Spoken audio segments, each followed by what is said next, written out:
Arthritis क्या है? Arthritis उस कंडीशन को कहते हैं जब जोड़ों में दर्द और सूजन हो जाता है और फंक्शन एक्टिविटीज, काम करना, चलना फिरना, इसमें दिक्कत होने लग जाती है। इसको हम आर्थराइटिस कहते हैं बाय डेफिनेशन। जी डॉक्टर साहब, आर्थराइटिस महिलाओं में ज़्यादा क्यों होता है? आर्थराइटिस एक मल्टी फैक्टोरियल डिजीज है। बहुत सारे फैक्टर्स होते हैं, एक कारण नहीं है। महिलाओं में पोस्ट मेनोपॉजल ऑस्टियोपोरोसिस बहुत कम है, कैल्शियम की बहुत कमी होती है, हड्डियां कमजोर हो जाती हैं, जॉइंट्स का शेप चेंज हो जाता है, बोन्स का शेप चेंज हो जाता है। तो डॉक्टर साहब, नी रिप्लेसमेंट क्या है? ये ऐसे ही है जैसे गाड़ी के टायर चेंज होते हैं। जी। ऐसा नहीं है कि पूरा का पूरा टायर का चक्का निकाल के नया चक्का यहाँ से हड्डी काटी, इधर से काटी और पूरा नई, ऐसा नहीं है। सिर्फ सरफेस चेंज होता है।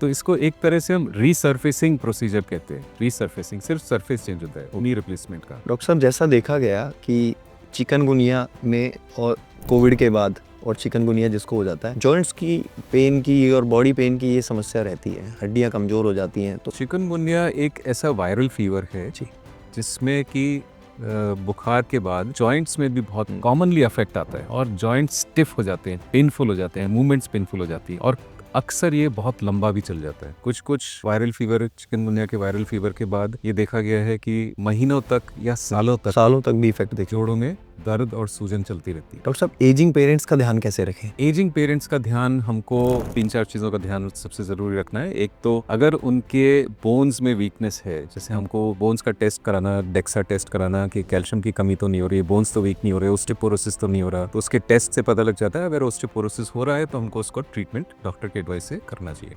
ऑस्टियो आर्थराइटिस में क्या होता है? देखिए, ऑस्टियो आर्थराइटिस साधारण तरह की गठिया होती है जिसमें जॉइंट्स का वियर एंड टियर, मतलब जॉइंट्स घिस जाना, कार्टिलेज घिस जाना, और उसकी वजह से पहले देखा करते थे कि अपन खुले में धूप लेते थे विटामिन डी के लिए। आजकल एसी का ज़्यादा चलन हो गया है रोड का, तो ये भी एक बड़ा फैक्टर है। धूप में हमारी स्किन में जो फैट होता है जिसमें कि विटामिन डी होता है, वो एक्टिव फॉर्म में कन्वर्ट हो जाता है। हम कहते हैं कि हमको धूप से विटामिन मिल रहा है। विटामिन का बेसिक तो हमारे शरीर में ही है, लेकिन धूप से वो एक्टिवेट हो जाता है। लेकिन आज के लिए भी देखा गया है कि बहुत सारे ऐसे लोग हैं, किसान हैं, मजदूर हैं, जो बाहर धूप में बहुत काम करते हैं, मेहनत करते हैं, सुबह से शाम तक धूप में रहते हैं, लेकिन फिर भी उनके विटामिन डी डेफिशिएंसी होती है। खिलाड़ियों को क्या डाइट रखनी चाहिए अलग अलग खेल के हिसाब से? डाइट में हर स्पोर्ट्समैन की एक calorie requirement, protein requirement, nutritional requirement, ये हर एक की अलग होती है। कितना उसको प्रोटीन चाहिए, तो एक डाइटिशियन से मिलके, डाइटिशियन से अपनी डाइट का एक शेड्यूल बना के, कैलकुलेट करा के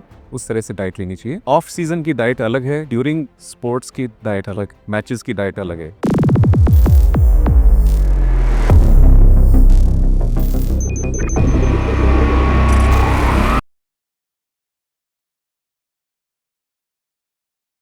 अगर आपने चैनल को सब्सक्राइब नहीं किया है तो अभी सब्सक्राइब कर लें, क्योंकि जितना आप चैनल को सब्सक्राइब करेंगे, अपना प्यार देंगे, उतना चैनल आगे बढ़ेगा, और जितना चैनल आगे बढ़ेगा उतने अच्छे अच्छे गेस्ट हम आपके लिए लाते रहेंगे। आज हम आपको मिलवाने जा रहे हैं डॉक्टर आशीष कुमार शर्मा, जो कि ऑर्थोपेडिक सर्जन हैं और नी रिप्लेसमेंट के विशेषज्ञ हैं।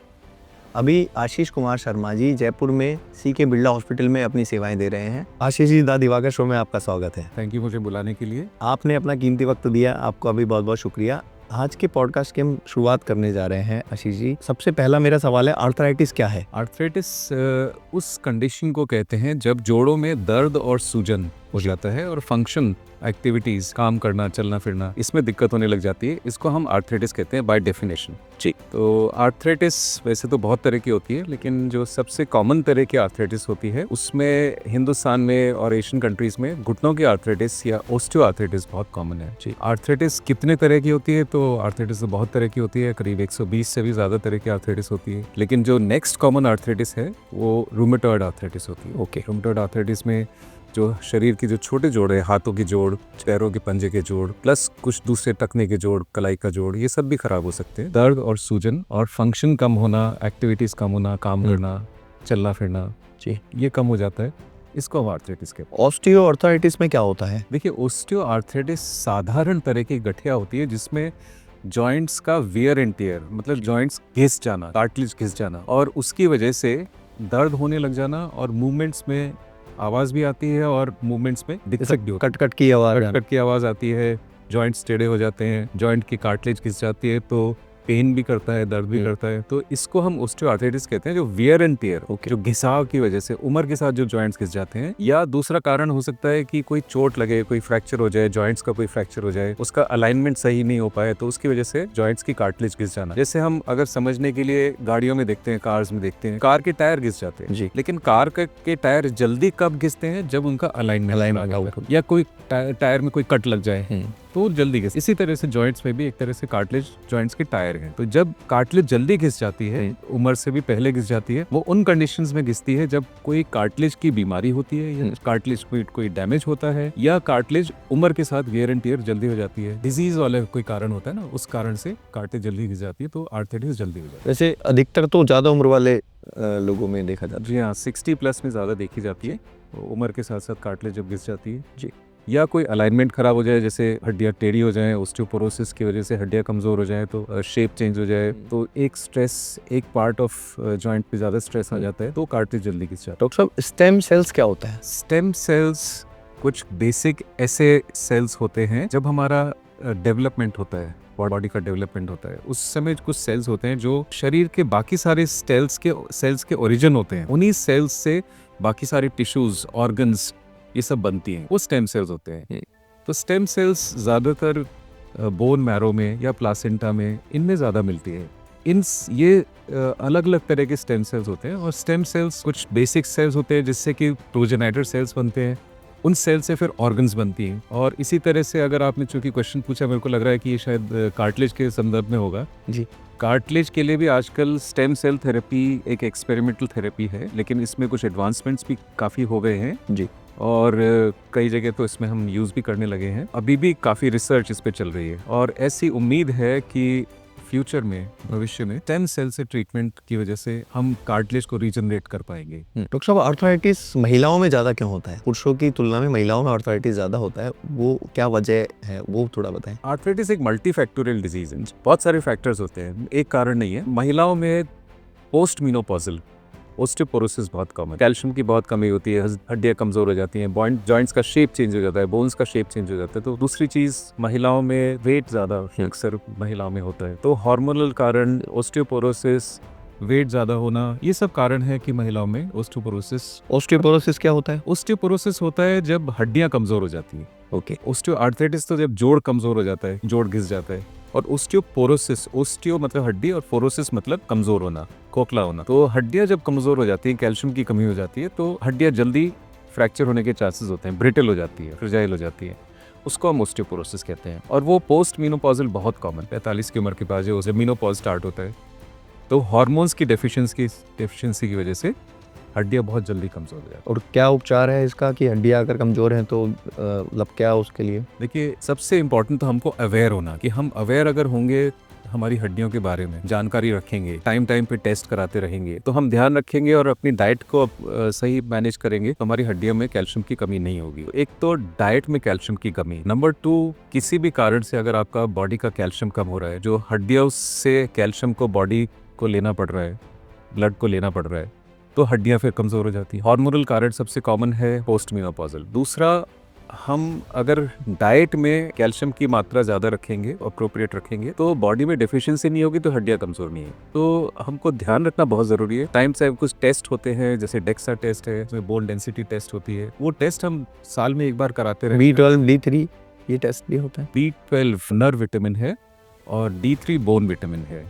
B12 की डेफिशिएंसी से नर्व्स की कमजोरी हो जाती है, नसें कमजोर हो जाती हैं, और D3 की कमी से हड्डियाँ दुखती ज़्यादा है। तो बोन्स की हेल्थ के लिए D3 ये ज़रूरी होता है। पहले देखा करते थे कि अपन खुले में धूप लेते थे विटामिन डी के लिए, आजकल AC का ज़्यादा चलन हो गया है, तो ये भी एक बड़ा फैक्टर है। धूप में हमारी स्किन में जो फैट होता है, जिसमें कि विटामिन डी होता है, वो एक्टिव फॉर्म में कन्वर्ट हो जाता है। हम कहते हैं कि हमको धूप से विटामिन मिल रहा है। विटामिन का बेसिक तो हमारे शरीर में ही है, लेकिन धूप से वो एक्टिवेट हो जाते हैं। लेकिन आजकल ये भी देखा गया है कि बहुत सारे ऐसे लोग हैं, किसान हैं, मजदूर हैं, जो बाहर धूप में बहुत काम करते हैं, मेहनत करते हैं, सुबह से शाम तक धूप में रहते हैं, लेकिन फिर भी उनके विटामिन डी डेफिशिएंसी होती है। तो हमको इस चीज़ का टेस्ट भी कराना भी टाइम से ज़रूरी है। अगर ऐसा लगता है कि डेफिशिएंसी हो सकती है, तो अगर डेफिशिएंसी है तो बाहर से सब्स्टिट्यूट देना ज़रूरी होता है विटामिन डी। आजकल तो बहुत ज़्यादा पता लग रहा है कि विटामिन डी की डेफिशिएंसी हो रही है। बहुत लोगों डॉक्टर साहब, आर्थराइटिस आपको लगता है कि गांव की तुलना में शहर में ज़्यादा देखने को मिलता है, शहर के लोगों में? उसका क्या कारण है कि गांव के लोग मेहनती होते हैं, क्या थोड़ा बताएं। नहीं, ऐसा नहीं है। हम चूंकि शहरों में रहते हैं तो हम देखते ज़्यादा शहरों में ही है। गाँव में भी बहुत आर्थराइटिस होती है। हम जब ऑपरेशंस करते हैं तो बराबर ही होते हैं, गांव के और शहर के दोनों के। गांव के लोग पेशेंट्स भी बहुत आते हैं आर्थराइटिस के। यूरिक एसिड का बढ़ना आर्थराइटिस की एक वजह है, वो थोड़ा बताएं। यूरिक एसिड एक हमारे ब्लड में मेटाबॉलिक डिसऑर्डर होता है। अगर यूरिक एसिड बढ़ जाता है तो इसको शरीर में एक मेटाबॉलिक डिसऑर्डर कहते हैं, प्यूरिन्स और पिरिमिडिन्स। मतलब जो प्रोटीन के कुछ कंपोनेंट्स होते हैं, केमिकल्स होते हैं, प्यूरिन्स और पिरिमिडिन्स। इनका जो मेटाबॉलिज्म अगर डिफेक्टिव हो जाता है कुछ एंजाइम की डेफिशिएंसी की वजह से, तो शरीर में इनका जो प्रिकर्सर है यूरिक एसिड, वो इकट्ठा होता जाता है, उसका लेवल बढ़ जाता है। यूरिक एसिड फिर एक क्रिटिकल लेवल होता है 7 मिलीग्राम/%। उससे ज्यादा अगर ब्लड में आ जाता है तो वो फिर सॉफ्ट टिश्यूज में डिपॉजिट होना स्टार्ट हो जाता है। सबसे कॉमनली ये जॉइंट्स में डिपॉजिट होता है, और खास तौर से पैर के जो अंगूठा है इसके जोड़ में, या पैरों में, शरीर में दूसरे जोड़ों में के आसपास इकट्ठा होता है, तो इसको हम कहते हैं गाउट। गाउट वाली गठिया जो होती है, गाउटी आर्थराइटिस, वो होती है। ये कई बार जॉइंट्स में बहुत सीवियर पेन कर सकती है, रेडनेस, इन्फ्लेमेशन, सीवियर पेन। तो ये यूरिक एसिड अगर बढ़ता है तो इसको भी हम दवाइयों से ठीक कर सकते हैं, यूरिक एसिड कंट्रोल कर सकते हैं। इसकी बहुत अच्छी दवाइयाँ आती हैं। अच्छा, डिग्रीज ऑफ ट्रीटमेंट, क्या क्या स्टेजेस होती हैं ट्रीटमेंट की, वो एक बार एक्सप्लेन करें, दर्शकों को बताएं। आर्थराइटिस की समस्या अगर है, जैसे हमने बाय डेफिनेशन कहते हैं कि जोड़ में दर्द और सूजन, उसको हम आर्थराइटिस कहते हैं। तो अगर आर्थराइटिस की समस्या है तो सबसे पहले तो हमको प्रॉपर साइंटिफिक तरीके से इसका ट्रीटमेंट लेना चाहिए, जो कि बहुत अच्छा ट्रीटमेंट है आजकल अवेलेबल। सबसे पहले तो डॉक्टर से कंसल्ट करके, जैसे अगर डॉक्टर बताए कि हाँ आपको आर्थराइटिस है, आपको एक्सरे कराना चाहिए, तो आपको जो डॉक्टर बताए वो एक्सरे करा के और आर्थराइटिस का डायग्नोसिस करना चाहिए। अगर डॉक्टर बोले कि आपको ऑस्टियोआर्थराइटिस नहीं है, आपको रूमेटॉइड आर्थराइटिस है या गाउटी आर्थराइटिस है, इसको कंफर्म करने के लिए कुछ टेस्ट होंगे, तो वो टेस्ट कराने चाहिए। टेस्ट करा के प्रॉपर डायग्नोसिस, सही डायग्नोसिस अगर हो जाएगा, सही डायग्नोसिस के बाद फिर सही ट्रीटमेंट भी हो जाएगा। तो अगर सही ट्रीटमेंट हो जाएगा, आर्थराइटिस आगे ज़्यादा नहीं बढ़ेगी, तो आपके जॉइंट्स में डैमेज नहीं होगा। तो इसमें आपके आर्थराइटिस किस तरह की है और किस तरह की आर्थराइटिस की कौन सी स्टेज है, कितना सीवियरिटी है, कितना डैमेज हो चुका है, ये पता लगाना, इसके लिए कुछ जो टेस्ट होते हैं, उससे फिर अगर स्टेजिंग हो जाएगी तो हर स्टेज का फिर अलग ट्रीटमेंट होता है। अर्ली आर्थराइटिस का दवाइयों से, कसरत से, प्रिकॉशंस से परहेज कुछ होते हैं, उनसे ट्रीटमेंट हो सकता है। कुछ इंजेक्शंस भी आते हैं, कुछ ग्रीस के इंजेक्शंस भी आते हैं, वो भी हम देखते हैं सिचुएशन के हिसाब से, स्टेज के हिसाब से। लेकिन अगर बहुत एडवांस्ड आर्थराइटिस है, जॉइंट में डैमेज ज़्यादा हो चुका है, आजकल जॉइंट रिप्लेसमेंट्स बहुत कॉमन है, उसका बहुत अच्छा ट्रीटमेंट है। जब और कोई ऑप्शन नहीं बचता तो फिर हमको जॉइंट रिप्लेसमेंट करना पड़ता है। और जॉइंट रिप्लेसमेंट से डरे नहीं, जॉइंट रिप्लेसमेंट बहुत अच्छा ट्रीटमेंट है। आजकल तो जॉइंट्स के बहुत अच्छे डिजाइन, बहुत अच्छे नए जनरेशन के जॉइंट्स अवेलेबल है, जिसमें कि जॉइंट्स जो पहले कहते थे हम 15 साल चलते हैं, आज उनकी लाइफ और भी ज्यादा देखी गई है। और हमने जो 20 से 25 साल पहले जॉइंट रिप्लेसमेंट्स किए थे, वो भी आजकल बहुत सारे जॉइंट्स बहुत अच्छे चल रहे हैं। तो ऐसा नहीं है कि जॉइंट्स की लाइफ कम होती है, जॉइंट्स की लाइफ आज की बहुत अच्छी होती है। कंसिडर ये करना चाहिए कि हमको एक्सपीरियंस्ड सर्जन से, जिसकी रेपुटेशन अच्छी है और जिसके रिजल्ट्स अच्छे हैं, उससे और अच्छे सेंटर में ऑपरेशन कराना चाहिए। डॉक्टर साहब, नी रिप्लेसमेंट क्या है, मतलब क्या रिप्लेस होता है, पूरा विस्तार से बताएं। ये ऐसे ही है जैसे गाड़ी के टायर चेंज होते हैं जी। ऐसा नहीं है कि पूरा का पूरा टायर का चक्का निकाल के नया चक्का, यहाँ से हड्डी काटी, इधर से काटी और पूरा नई, ऐसा नहीं है। सिर्फ सरफेस चेंज होता है। तो इसको एक तरह से हम रीसर्फेसिंग प्रोसीजर कहते हैं। रीसर्फेसिंग, सिर्फ सरफेस चेंज होता है नी रिप्लेसमेंट का। हिप रिप्लेसमेंट या दूसरे जॉइंट से कभी कभी पूरा हेड निकाल के नया हेड डालना पड़ता है और उसका कप साइड भी चेंज करना पड़ता है। तो नी रिप्लेसमेंट में फर्क यह है कि नी रिप्लेसमेंट जॉइंट का जो फीमर का या डिस्टल सरफेस है, नीचे वाला सरफेस है, उसका सरफेस काट के नया सरफेस लगा देते हैं। इसी तरह से टिबिया साइड में, नीचे की साइड में भी खाली सरफेस, जैसे इस ये पोजीशन रहती है तो यहाँ से कट करके, जी हाँ जी, तो जैसे ये इस खाली ऊपर से इसे छीला, यहाँ छीला, यहाँ से छीला और एक कैप लगा दी। ओके, इसी तरह से नीचे का सरफेस है, ऊपर से इसे छीला और एक कैप लगा। कैप मेटल का होता है? कैप मेटल का होता है, बीच में एक ultra high molecular weight polythene करके प्लास्टिक होता है, जो बहुत हार्ड होता है, जो घिसता नहीं है, बहुत कम घिसता है, बहुत स्लो। तो ये मेटल ऑन पॉली, ये इसका बेयरिंग सरफेस होता है। आपस में जो मूवमेंट्स होती है जी, वो मेटल ऑन पॉली पे मूवमेंट्स होती है। तो उसमें ग्रीसिंग का किस तरह से ऐसा कभी देखने को मिला? आपका बहुत लंबा तजुर्बा है, 28-30 सालों से आप सर्जरियाँ कर रहे हैं, कि रिप्लेसमेंट के बाद भी पेशेंट को पेन हो रहा हो या सक्सेस नहीं हुआ हो, कुछ ऐसा उसका रेट्स हैं कुछ? देखिए, इसके अलग अलग कारण हैं। इसको हम कहते हैं early failure. Okay, early failure कितने % केसेस में होता है, हमने जो कुछ स्टडीज़ हैं, कुछ रिसर्च है, उसमें जॉइंट रजिस्ट्रीज में डेटा है, उसके हिसाब से 15 ईयर्स के जो फॉलोअप होते हैं उसमें 97% टू 98% जॉइंट्स फिर भी सर्वाइव कर रहे होते हैं। ओके। फिर ये धीरे धीरे ग्राफ नीचे जाता है और 25 साल बाद करीब 92% जॉइंट्स, 90 to 92% जॉइंट्स 25 साल तक भी चलते हैं। ये नए जॉइंट्स, नए डिज़ाइंस की मैं बात कर रहा हूँ। 25 साल के बाद फिर ये जॉइंट्स थोड़ा सा जल्दी ख़राब होने लग जाते हैं। तो ऐसा नहीं है कि बहुत जल्दी ख़राब होते हैं और जल्दी जल्दी कराना पड़ता है, बहुत रेयरली ख़राब हो दोबारा से, जिनको हमको रिवाइज करना पड़ता है। डॉक्टर साहब, क्या मसाज तेल मालिश इफ़ेक्टिव है? आजकल सुनने में आता है कि कैनाबिस ऑयल, CBD, ये क्या है, थोड़ा विस्तार से बताएं, और ये कितना कारगर है? हाँ, ये एक केमिकल है, हम तो इसको ज़्यादा यूज़ नहीं करते क्योंकि ये न्यूयॉर्क से निकला है ये, शायद बाहर की कंट्रीज़ में ज़्यादा कैनाबिस ऑयल को काम में लेते हैं। हाँ, कैनाबिनॉइड्स होते हैं ये, जो इनका मसाज कहते हैं कि कुछ फ़र्क करता है, लेकिन ये हमारी जो रिसर्च है उसमें एक्सरसाइज और फिजियोथेरेपी उसका कोई ज़्यादा रोल है, कैनाबिनॉइड्स का ज़्यादा रोल नहीं है। नॉर्मल जो नॉर्मल ऑयल बाज़ार में मार्केट में होते हैं जो मेडिकेटेड उनको बताया जाता है, तो क्या वो कारगर है उनकी मसाज, या कुछ घंटे के आराम देते हैं और वो लॉन्ग टर्म उसका नहीं है ऐसा? देखिए, मैं इसका आपको मेडिकल एक्सप्लेनेशन बताता हूँ कि मसाज से क्यों रिलीफ मिलता है। मसाज से या सेक करने से, जो भी मसाज थेरेपी होती है या जो कोई सेक थेरेपी होती है, गर्म सेक होती है, इसमें कोई भी चीज़ को हम जब बॉडी के किसी भी पार्ट को हम जब गर्म करते हैं या मालिश करते हैं तो ब्लड सर्कुलेशन बढ़ जाता है। ब्लड सर्कुलेशन बढ़ने से एक सब्सटेंस पी होता है, सब्सटेंस पी एक केमिकल होता है, जो पी मतलब पेन सब्सटेंस पी, ये substance P pain nerve endings जो होती है, जो उनको स्टिमुलेट होने से पेन फील होता है, तो ये सब्सटेंस पी वॉश आउट हो जाता है। ओके। क्योंकि सर्कुलेशन बढ़ गया, हाँ, तो वो सब्सटेंस पी वॉश आउट हो गया। तो जब सब्सटेंस पी नर्व एंडिंग्स को स्टिमुलेट करने के लिए होगा ही नहीं, तो पेन भी फील नहीं होगी। तो जो भी सेक होता है या मालिश होती है, उससे सब्सटेंस पी वॉश आउट होने से पेन कम हो जाता है। लेकिन सेक करने से, मालिश करने से कभी कभी इन्फ्लेमेशन, बल्कि ज्यादातर टाइम इन्फ्लेमेशन बढ़ जाता है। इन्फ्लेमेशन बढ़ने से वो इन्फ्लेमेशन सब्सटेंस पी ज्यादा प्रोड्यूस करता है, तो 2 या 3 घंटे बाद दोबारा से सब्सटेंस पी इकट्ठा हो जाता है और दोबारा से दर्द स्टार्ट हो जाता है। तो ये रिलीफ टेम्परेरी होता है, लॉन्ग लास्टिंग नहीं। एक डॉक्टर साहब आपने बताया, मैं आपको बीच में इंटरप्ट करता हूँ, हाँ।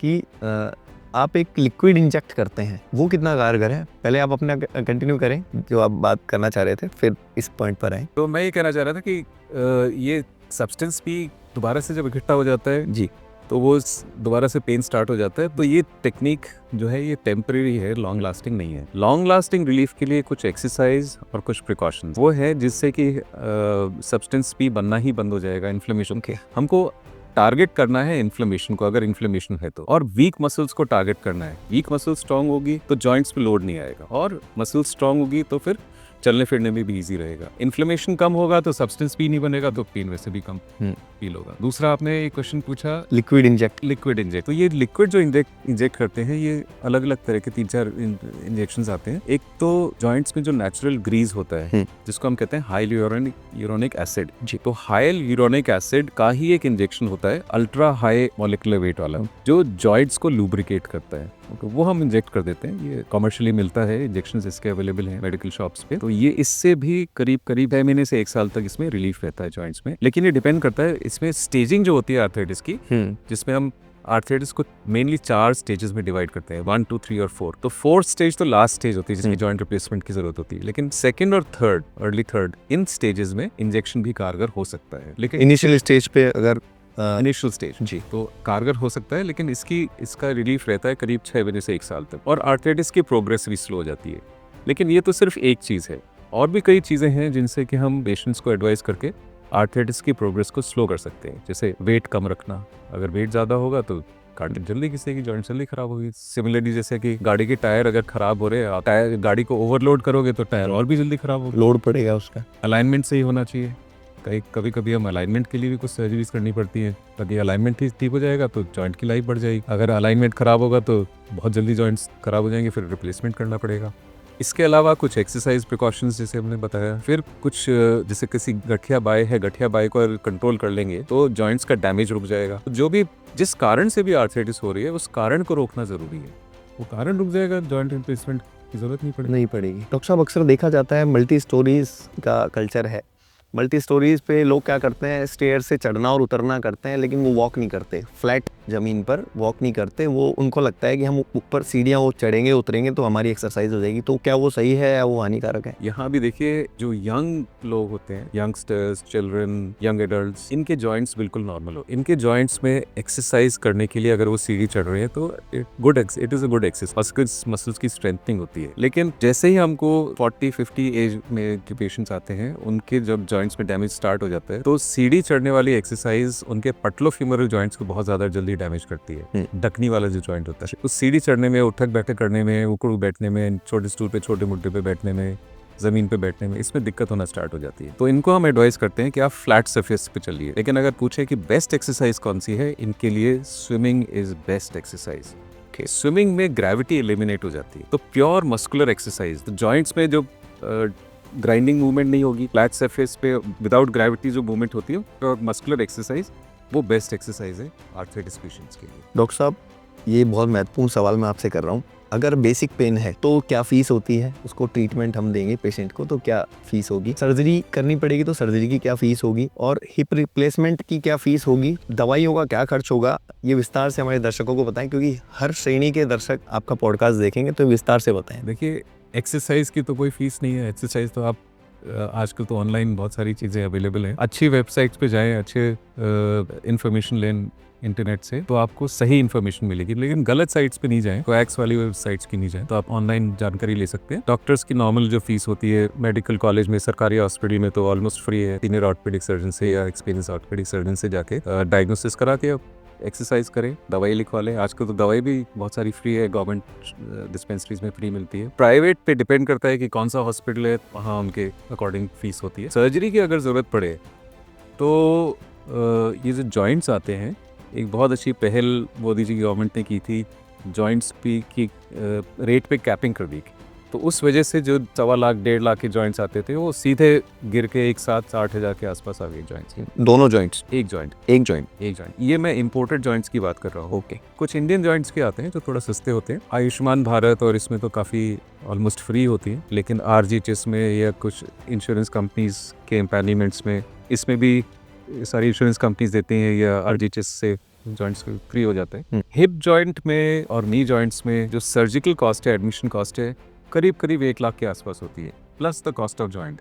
तो जॉइंट की कॉस्ट जो भी है वो इसमें और ऐड हो जाए, तो इतना करीब होता है। मतलब एक जॉइंट लगेगा तो आप अप्रॉक्स आप बता रहे हो 60 से 70 हज़ार रुपए का, और ये इम्पोर्टेड बता रहे हैं आप? ये इम्पोर्टेड अलग अलग तरह के आते हैं। अच्छा, ओके। जैसे हम नी जॉइंट की अगर बात करें तो नी जॉइंट की कॉस्ट 60,000 से 90,000 1 लाख के आसपास, ओके, अप्रॉक्सिमेटली इतनी होती है। और 1 लाख रुपया जो होगा वो hospital surgical fees, investigations, medicines, injections, OT charges, nursing charges, doctor charge. बाकी हॉस्पिटल कितना बड़ा है, किस ग्रेड का है, वो फिर चार्जेस उस हिसाब से। हाँ, तो हर हॉस्पिटल के अलग कैटेगरी के हिसाब से फीस होती है। पहले बहुत ज़्यादा महंगा होता था, आज की डेट में ये सरकार ने जब से टैक्सेस कम किए, शायद उस वजह से। हाँ, काफ़ी फ़र्क पड़ा था। पहले तो काफ़ी ज़्यादा चार्जेस होते थे, लेकिन काफ़ी फ़र्क पड़ गया। अब आम आदमी भी सोच सकता है कि रिप्लेस कराए सरकारी के। बल्कि ये जो गवर्नमेंट स्कीम्स हैं, इनसे तो बहुत और भी सस्ते हो जाते हैं, करीब फ्री हो जाते हैं। हाँ, गवर्नमेंट हॉस्पिटल में तो फ्री हो जाता है। हाँ। फ्लैट फुट की क्या समस्या है? क्या फ्लैट फुट क्या है, कैसे होता है, उसका निवारण कैसे करें, वो विस्तार से बताएं। फ्लैट फुट देखिए, हमारे जो बॉडी का फुट का स्ट्रक्चर है, शेप है, एनाटॉमी है, उसमें फुट का शेप एक आर्च जैसे होता है, जैसे आर्च जैसे है ना, राइट। तो आर्च में आगे का पार्ट, जो टोज वाला पार्ट होता है, टोज के जस्ट नीचे वाला, और पीछे की हील, ऐसे फुट टिकता है, और बीच में एक से डोम जैसा होता है, ऐसे स्ट्रक्चर होता है। लेकिन ये जब आर्च फ्लैट कोलैप्स हो जाती है, फ्लैट फुट हो जाता है जी, इस आर्च के नीचे बहुत सारी ब्लड वेसल्स जी, नर्व्स, टेंडन्स, ये सब होते हैं आर्च के नीचे। बिल्कुल, ब्लड वेसल्स जब आर्च खत्म हो जाएगा तो प्रेस हो जाएंगी, तो सर्कुलेशन ब्लॉक हो जाएगा, नर्व्स प्रेस हो जाएगी, प्लस जो हम वॉक करते हैं, जो हमारा बायोमैकेनिक्स है, वो चेंज हो जाता है। फ्लैट फुट चलना और आर्च पे चलना, इसमें बहुत फर्क होता है। चाल में भी बदलाव, चाल में भी फर्क होता है, रनिंग में भी फर्क होता है, नॉर्मल वॉकिंग में, शेप में, स्टैंड, सिटिंग, स्टैंडिंग में, इसमें भी फर्क पड़ता है। तो फ्लैट फुट होता है जब आर्च कोलैप्स हो जाती है, फुट का शेप चेंज हो जाता है जी, तो चलने फिरने में दिक्कत होती है, फास्ट नहीं चला जाता, और फुट में पेन रहता है। और ऐसे फुट में, फुट के जो छोटे जॉइंट्स हैं, उसमें आर्थराइटिस जल्दी होने की संभावना ज़्यादा हो। ओके। डॉक्टर साहब, ये देखा जाता है कि जैसा सुनने में आया है कि हम छोटे बच्चे को वॉकर में चलाते हैं, जैसे हमारे देखने को मिलता है, और वॉकर में बच्चा चलता है, वॉकर में पहिए लगे होते हैं, तो बच्चा ऐसे ऊपर ऊपर ऊपर ऊपर चलता है। तो क्या वो बच्चे को वॉकर में चलाना ठीक है, या उसको नेचुरली उसको देखना चाहिए, या उसको हाथ पकड़ के चलाना ठीक है? तो बच्चों की चाल भी ऐसी हो जाती है, वो पंजों से चलते हैं, तो उसको थोड़ा सा आप बताएं विस्तार से। देखिए, बच्चों के ग्रोथ के माइलस्टोन्स होते हैं। किस उम्र में बच्चे की ग्रोथ के हिसाब से, एज के हिसाब से क्या क्या नए एडिशंस होंगे कि वो उसकी वॉकिंग कैसे होगी, मूवमेंट्स कैसे होगी। जब बच्चा पैदा होता है तो सीधा लेटता है, उसको करवट लेने में एक टाइम आता है कुछ महीने का, जब वो करवट लेने लगता है, फिर उल्टा होने लगता है, फिर वो 4 पैरों पे ऐसे घुटने पे खड़ा होता है, 4 पैरों पे, 4 पैरों पे चलने लगता है धीरे धीरे। फिर उसको पकड़ के खड़े होने में भी 8-9 महीने लगते हैं। पकड़ के खड़े होने के बाद जो इंडिपेंडेंट चलता है वो करीब 1 साल की उम्र पे चले। ये इसके नॉर्मल ग्रोथ के माइलस्टोन्स होते हैं। इन माइलस्टोन्स को हम अगर जल्दी कोशिश करें तो बच्चों की हड्डियां तो कमज़ोर होती हैं, सॉफ्ट बोन्स बहुत सॉफ्ट होते हैं, तो बस स्ट्रेस आने की संभावना ज़्यादा होती है। बच्चों की जॉइंट्स में टेढ़ापन, हड्डियों में टेढ़ापन आने की संभावना। तो बच्चों के नॉर्मल जो माइलस्टोन्स हैं उनके हिसाब से बच्चों को खुद ही अपने आप चलने के हमको एनकरेज करना चाहिए। वॉकर का इस्तेमाल नहीं करना। बहुत जल्दबाजी वॉकर आर्टिफिशियल चीज़ें इनसे नहीं करना, नहीं तो स्ट्रेस आ जाता है, अननेसेसरी टेढ़े मेढ़े हो जाएंगे जॉइंट्स एंड बोन्स। डॉक्टर साहब, जैसा देखा गया कि चिकनगुनिया में और कोविड के बाद, और चिकनगुनिया जिसको हो जाता है, जॉइंट्स की पेन की और बॉडी पेन की ये समस्या रहती है, हड्डियां कमज़ोर हो जाती हैं, तो उस बारे में विस्तार से बताएं कि उसका क्या उपचार है और ये क्या समस्या, तो बताएं। चिकनगुनिया एक ऐसा वायरल फीवर है जिसमें कि बुखार के बाद जॉइंट्स में भी बहुत कॉमनली अफेक्ट आता है और जॉइंट्स स्टिफ हो जाते हैं, पेनफुल हो जाते हैं, मूवमेंट्स पेनफुल हो जाती है, और अक्सर ये बहुत लंबा भी चल जाता है। कुछ वायरल फीवर, चिकनगुनिया के वायरल फीवर के बाद ये देखा गया है कि महीनों तक या सालों तक भी इफेक्ट देख। जोड़ों में दर्द और सूजन चलती रहती। दर्द भी काफ़ी इनकैपेसिटेटिंग, बहुत सीवियर, काफ़ी अनकंफर्टेबल हो जाते हैं पेशेंट्स। रात को नींद में भी दिक्कत होती है, और इसके लिए भी कुछ दवाइयाँ आती हैं और थेरेपीज भी होती है। उससे चिकनगुनिया का जो जॉइंट्स वाला जो पेज वो कम कंट्रोल हो सकता है। इसमें क्या फिजियोथेरेपी? कुछ मेडिसिन आती हैं जॉइंट्स की, कुछ आर्थराइटिस की मेडिसिन आ रही हैं, चिकनगुनिया के आर्थराइटिस, उससे कंट्रोल हो जाता है। डॉक्टर साहब, ये बहुत महत्वपूर्ण सवाल है, सर्वाइकल क्या है? क्या ये गलत पोस्चर की वजह से होता है? गलत तरीके से, आप जैसे स्क्रीन टाइम ज़्यादा हो रहा है, मोबाइल को हम ऐसे देखेंगे, वो थोड़ा आप पूरा एक्सप्लेन करें कि सर्वाइकल क्या है, कैसे उसको ठीक किया जाता है, उसका उपचार क्या है? सर्वाइकल भी डिजेनरेटिव डिजीज, इसको हम मेडिकल में सर्वाइकल स्पॉन्डिलोसिस कहते हैं। तो ओल्ड एज में 40+, 50+ एज में रीढ़ की हड्डी के जो छोटे जॉइंट्स होते हैं, जैसे हमारे घुटने घिसते हैं आर्थराइटिस में, उसी तरह से रीढ़ की हड्डी के जो छोटे जॉइंट्स हैं वो भी घिस जाते हैं, घिसना स्टार्ट हो जाते हैं। तो उसमें घिसने के साथ साथ फिर वो जो हड्डी जम जाती है, घिसी हुई हड्डी किनारे थे, वो हम एक्सरे में देखते हैं कि वो नई हड्डी जैसी दिखती है, हड्डी की चौंच जैसे, ओस्टियोफाइट्स जैसे दिखते हैं, और वो कई बार नर्व्स को प्रेस कर देती है। रीढ़ की हड्डी से जो नर्व्स निकलती हैं, नर्व रूट्स, सर्वाइकल रूट्स, उनको प्रेस कर देती है। तो वो जो नर्व्स पे प्रेशर आता है उसकी वजह से फिर पेन स्टार्ट हो जाता है, और वो पेन वहाँ तक फील होता है जहाँ तक नर्व्स जाती है। अगर प्रेशर ज़्यादा है तो नर्व अगर पूरे हाथ में जा रही होगी तो पूरे हाथ तक रेडिएट हो सकता है। जैसे कि स्लिप डिस्क में भी नर्व पे प्रेशर आता है तो पैर में साइटिका का पेन होता है, उसी तरह से सर्वाइकल में भी हाथ में या गर्दन के पीछे या साइड में कंधे की। डॉक्टर साहब, मुझे जितनी जानकारी, हमारे इस पोर्शन में या हमारे पूरे शरीर में नसों का एक जाल होता है। क्योंकि हम पुराने लोग हैं, हमने देखा है जैसे पंखा होता है, फैन की वायरिंग होती है, किसी मोटर की वायरिंग होती है, तो जब हम एक ही पोस्चर में रहेंगे तो नसों का जो गुच्छा होगा वो प्रॉपर मूवमेंट नहीं हो पाएगा। तो क्या ये सही बात है? देखिए, नसों का गुच्छा नहीं होता, लेकिन नसें उसी तरह से होती है जैसे ये दीवारों में वायर्स जाते हैं जी। तो जैसे हम यहाँ स्विच देख रहे हैं सामने, तो स्विच में जो स्विच दबेगा उस स्विच का वायर जिस लाइट को जलाता है वो लाइट जल जाती है। इसी तरह से गर्दन में जो रीढ़ की हड्डी है, सर्वाइकल स्पाइन, इसमें जहाँ जो नर्व प्रेस होती है उस नर्व का डिस्टेंस कहाँ तक है, वहाँ तक नर्व का पेन फील होगा। ओके, बिल्कुल यही सिस्टम है। जैसे स्विच बोर्ड है, कौन सा स्विच दबा वहाँ लाइट चल रही, उसी तरह से ये होता है। कई थेरेपियाँ होती हैं कि उस नस को पॉइंट, कौन सा बोलते हैं उसको, रे की सुजोग बोलते हैं, कुछ ऐसा है कि प्रेस करने से वो ठीक हो जाता है, क्या वो कारगर है? देखिए, रेकी और सुजोग तो मैं नहीं समझता हूँ, लेकिन हम फिजियोथेरेपी से एक्सरसाइज, सर्वाइकल ट्रैक्शन, कुछ स्ट्रेचिंग एक्सरसाइज, कुछ स्ट्रेंथनिंग एक्सरसाइज, इनसे इसका ट्रीटमेंट काफ़ी इफेक्टिव है, और फिजियोथेरेपिस्ट को हम जो रिकमेंड करते हैं, और फिजियोथेरेपिस्ट उसको अक्सर कंट्रोल कर सकते हैं, बहुत अच्छा कंट्रोल हो जाता है। इसके अलावा कुछ प्रिकॉशंस हैं, क्या क्या पोस्चर्स अवॉइड करने हैं। अगर मसल में स्पैज़म है, खिंचाव है, तो मसल के स्पैज़म को कम करने के लिए कुछ फिजियोथेरेपी टेक्निक्स होती हैं, स्ट्रेचिंग एक्सरसाइज होती हैं, कुछ लोकल अल्ट्रासाउंड थेरेपीज़ होती है। तो फिजियोथेरेपी और इलेक्ट्रिकल थेरेपीज़, इनसे भी फिजियोथेरेपी से सर्वाइकल स्पॉन्डिलोसिस में आराम आता है। सर्वाइकल के लिए कोई दवा है या एक्सरसाइज ही उसका इलाज है? दवा तो मसल रिलैक्सेंट है, पेन किलर है, नर्व विटामिन है, इनसे प्लस एक्सरसाइज, फिजियोथेरेपी प्रिकॉशंस, इनसे सर्वाइकल का पेन कंट्रोल। कारगर तो एक्सरसाइज ही है, फिजियोथेरेपी और एक्सरसाइज। हाँ, फिजियोथेरेपी बहुत कारगर है। डॉक्टर साहब, एजिंग पेरेंट्स का ध्यान कैसे रखें? एजिंग पेरेंट्स का ध्यान हमको 3-4 चीज़ों का ध्यान सबसे ज़रूरी रखना है। एक तो अगर उनके बोन्स में वीकनेस है, जैसे हमको बोन्स का टेस्ट कराना, डेक्सा टेस्ट कराना कि कैल्शियम की कमी तो नहीं हो रही है, बोन्स तो वीक नहीं हो रहे, ऑस्टियोपोरोसिस तो नहीं हो रहा, तो उसके टेस्ट से पता लग जाता है। अगर ऑस्टियोपोरोसिस हो रहा है तो हमको उसको ट्रीटमेंट डॉक्टर के एडवाइस से करना चाहिए।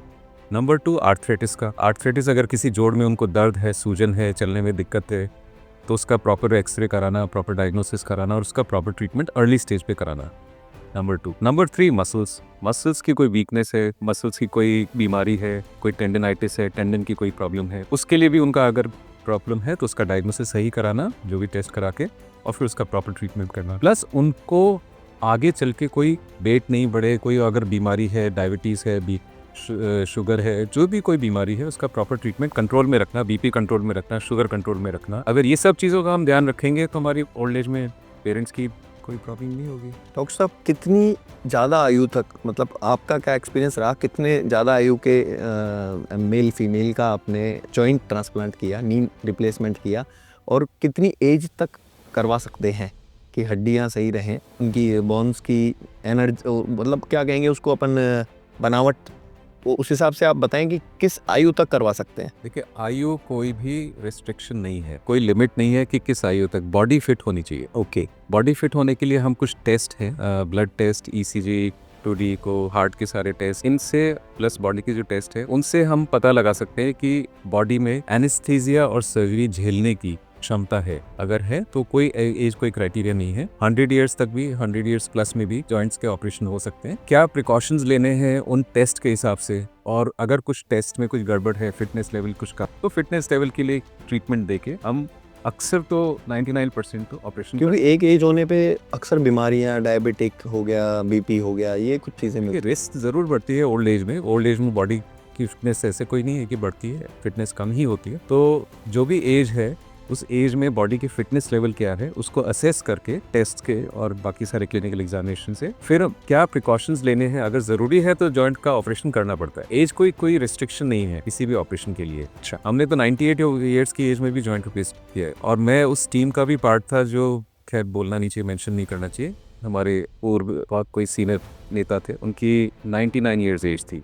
ओके 101 ईयर्स की एज पे डेथ हुई। अगर आप समझ गए होंगे, लेकिन नहीं कोई मेंशन नहीं कर रहा हूँ ना। तो उनके ऑपरेशन में भी हमें तो सक्सेस रहा। हाँ 2 साल तक तो नॉर्मल बहुत अच्छे चले। डॉक्टर साहब, ये भी महत्वपूर्ण सवाल है, स्पाइनल कोड क्या है जो बैक पेन होता है, इसका क्या इलाज है? क्या सर्जरी ही इसका इलाज है या दवाओं से ट्रीटमेंट हो सकता है इसका? ये थोड़ा सा बताएं। बैक पेन हमारे रीढ़ की हड्डी में नर्व्स का प्रेस हो जाना, जो बहुत कॉमनली जैसे सर्वाइकल होता है उसी तरह से लंबर स्पॉन्डिलाइटिस होती है। इसमें भी वही मैकेनिज्म वही होता है, और नर्व्स अगर प्रेस होती हैं तो नर्व्स जहाँ जहाँ जाती है वहाँ वहाँ पेन होता है। जैसे शियाटिक नर्व है, अक्सर हम कहते हैं साइटिका हो गया। साइटिका एक लेव एंड टर्न है उस पेन के लिए, जो कमर से चालू होता है और पूरे पैर में पीछे की तरफ जाता है, एड़ी तक कई बार जाता है। तो उसको, क्योंकि वो शियाटिक नर्व स्टिमुलेट हो रही है, शियाटिक नर्व जहाँ जहाँ पैर में जाएगी वहाँ पेन होगा। इसी तरह से कमर का दर्द या रीढ़ की हड्डी का, स्पाइन का जो पेन होता है, तो इसका ट्रीटमेंट भी more than 95% exercise, physiotherapy, precautions, medicine, इनसे हो सकता है। 5% या उससे भी कम केसेस में कोई एक्स्ट्रा ट्रीटमेंट कुछ देना पड़ता है। आजकल तो कुछ इंजेक्शंस भी आ गए हैं जो कई बार इंजेक्शन से भी कंट्रोल हो जाता है, लेकिन 2-3% केसेस में ऑपरेशन भी करना पड़ता है। तो ऐसा नहीं है कि हर पेशेंट को ऑपरेशन करने की, एक ऑपरेशन तो बहुत कम पेशेंट्स को जरूरत पड़ती है, ज्यादातर बिना ऑपरेशन के एक्सरसाइज और फिजियोथेरेपी से ठीक हो सकते हैं। ओके डॉक्टर साहब, हम भारतीयों में देखा गया है बोन हेल्थ अवेयरनेस की कमी है और ये तेजी से बढ़ भी रहा है, तो इसका क्या निवारण है, कैसे दूर किया जाए, वो थोड़ा सा हमारे दर्शकों को बताएं। सबसे जरूरी है हमको हमारे एज के हिसाब से बोन्स की और हेल्थ और जॉइंट्स की फिटनेस रखना बहुत जरूरी है। अगर किसी जोड़ में कोई आपको दर्द है, पहले से अर्ली स्टेज में उसका सही डायग्नोसिस और सही ट्रीटमेंट करा के उसको ठीक कर लीजिए, बढ़ने नहीं दीजिए। टालिए नहीं, क्योंकि अगर लेट हो जाएंगे तो कई बार उसका ट्रीटमेंट नहीं हो पाता, वो इरिवर्सिबल स्टेज में चला जाता है। नंबर 2, बोन्स की हेल्थ। बोन्स वीक नहीं होने दीजिए, क्योंकि ओस्टियोपोरोसिस को प्रिवेंट करना ईजी है, ट्रीट करना बहुत मुश्किल है। एक बार ओस्टियोपोरोसिस हो गया, हड्डियाँ कमज़ोर हो गई, फिर सालों तक ट्रीटमेंट करते रहिए, कई बार उसमें भी फ़र्क नहीं पड़ता है। ओके, तो प्रिवेंशन, प्रिकॉशन ये ज़्यादा ज़रूरी है। अगर किसी जोड़ में आपको चोट लगी है, उसका सही ट्रीटमेंट, अगर डॉक्टर ने एडवाइस की कि आपको, अक्सर पेशेंट्स हमारे पास आते हैं कि चोट लग गई, सब हम ऑपरेशन नहीं कराना चाहते, बिना ऑपरेशन ठीक हो, तो हम उनको काउंसिल करने के बाद भी वो समझ नहीं पाते कि उनको ऑपरेशन की सख्त ज़रूरत है। वो गाँव में चले जाते हैं, देसी ट्रीटमेंट कराते हैं, उसके बाद 6 महीने 8 महीने बाद आते हैं, अब अभी तक ठीक नहीं हुए। अब हम भी कुछ नहीं कर सकते हैं, लास्ट स्टेज आ जाती है और बिल्कुल जॉइंट पूरा डिस्ट्रॉय हो गया, डैमेज हो गया, उसको रिस्टोर नहीं कर सकते, तो फिर कई बार हमको जॉइंट रिप्लेसमेंट यंग एज में भी करना पड़ता है, या कोई ऐसी चीज़ करनी पड़ती है जिसमें कि जो अर्ली स्टेज में अगर हो जाता है तो जॉइंट पूरा नॉर्मल हो जाता है। अब ट्रीटमेंट करेंगे तो भी नॉर्मल नहीं हो पाएगा, चाहे कितना भी कर लो। तो सही स्टेज पे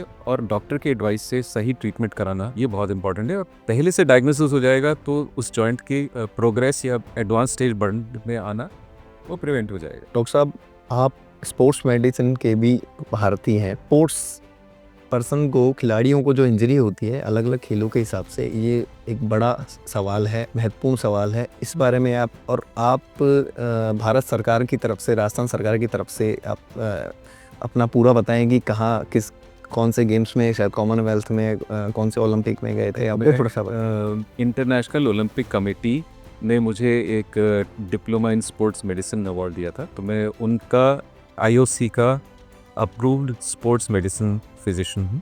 ओके, और स्पोर्ट्स टीम का मैं फिजिशियन क्वालिफाइड हूँ। स्पोर्ट इंजरीज जो स्पोर्ट्समैन होते हैं, स्पोर्ट्स का एक पार्ट है स्पोर्ट्स इंजरी, और स्पोर्ट्स अगर कोई करेगा, स्पोर्ट्समैन करेगा, तो उसको इंजरी होना तो लाजमी है, इनएविटेबल है कि हाँ स्पोर्ट्स इंजरी तो होगी ही हो। उस स्पोर्ट्स इंजरीज के चांसेस कम करना, ये स्पोर्ट्स फिजिशियन का काम, कि चांसेस कम हो जाए। अगर हम तेज गाड़ी चलाएंगे तो एक्सीडेंट होगा, तो गाड़ी तेज नहीं चलाएं, या गाड़ी हेलमेट पहन के चलें, हेलमेट पहन के चलेंगे तो सिर में चोट नहीं लगेगी। इसी तरह से इस स्पोर्ट्स में भी proper sports gear, proper sports conditions, adverse weather, ये इसको अवॉइड करना। स्पोर्ट्स में कुछ रूल्स एंड रेगुलेशंस ऐसे बनाए कि इंजरीज नहीं हो, कि अगर मौसम खराब है, लाइट खराब है तो मैच रोक दें, इस तरह की कितनी लाइट होनी चाहिए, लाइट कम है तो जैसे हम क्रिकेट में देखते हैं कि फास्ट बॉलर को अलाउ नहीं करते, स्पिनर्स तो फिर भी अलाउ कर देते हैं लाइट अगर कमज़ोर है। इसी तरह से कुछ ऐसे कंडीशंस, बारिश आ रही है तो मैचेस रोक दें, नहीं तो स्लिपरी हो जाएगा सरफेस, चांसेस ज़्यादा होंगे इंजरीज के। प्रॉपर स्पोर्ट्स गियर, अच्छी क्वालिटी का स्पोर्ट्स गियर, और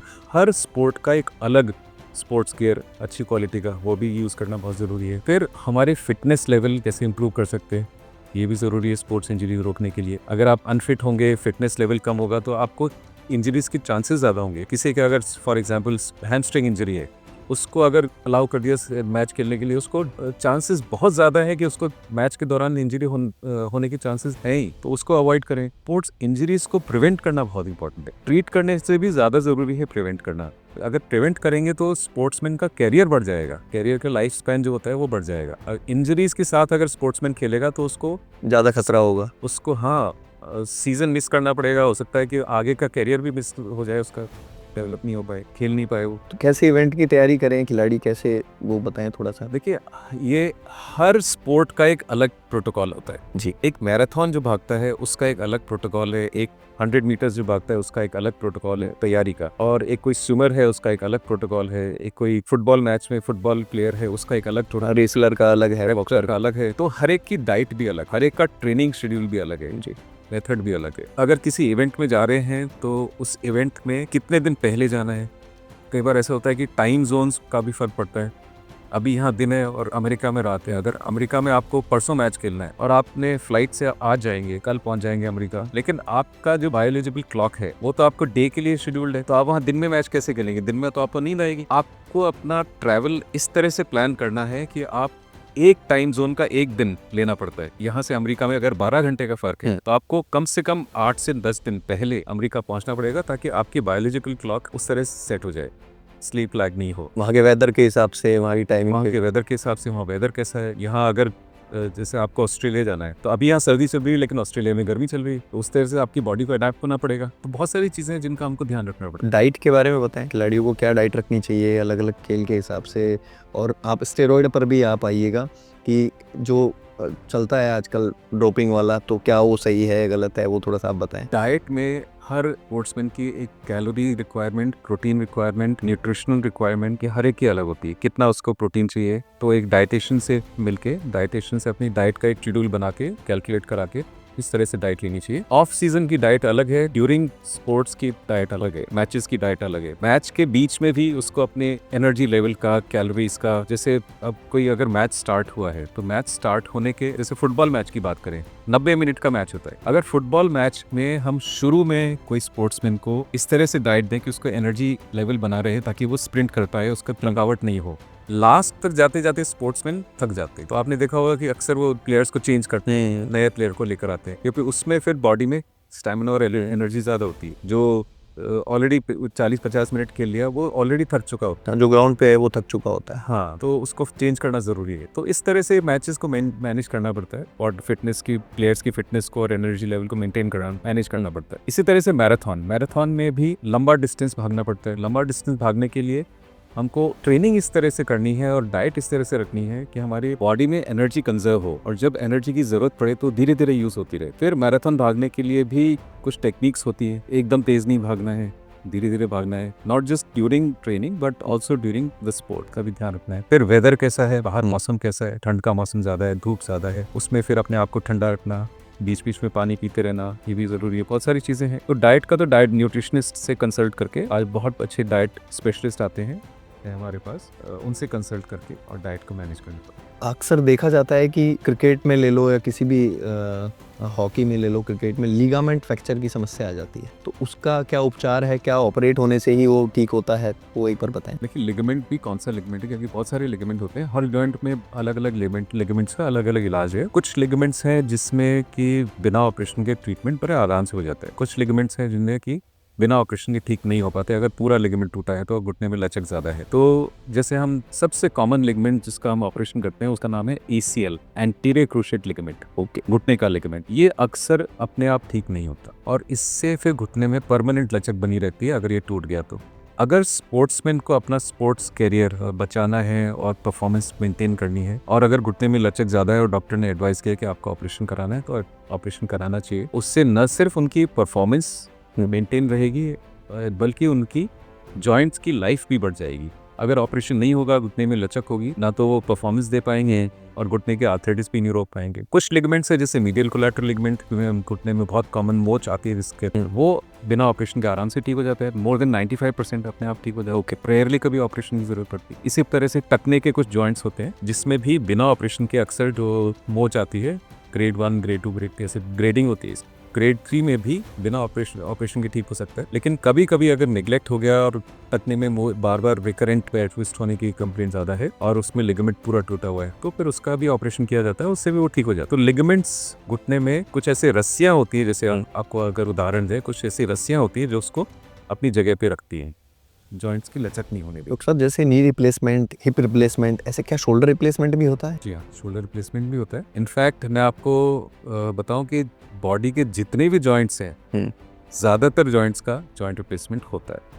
नी, hip, shoulder, elbow, ankle, wrist, ये सब हमने किए हुए हैं। इनफैक्ट उसके अलावा जो हाथ के जैसे छोटे जॉइंट्स हैं, इनका भी रिप्लेसमेंट होता है। ये उंगली के जो छोटे जॉइंट्स हैं, इनका भी रिप्लेसमेंट होता है। पैर के उंगलियों के जो छोटे जॉइंट्स हैं, उनका भी रिप्लेसमेंट होता है। स्पाइन के जॉइंट्स का भी रिप्लेसमेंट होता है। अच्छा, जितनी भी जॉइंट्स हैं सभी का रिप्लेसमेंट, हर जॉइंट का रिप्लेसमेंट, और सक्सेस रेशो भी अच्छा रहता है। छोटे जॉइंट्स में भी उतनी पेचीदगी रहती है? जी हाँ, इतनी पेचीदगी रहती है, लेकिन वो भी सक्सेसफुल होती है।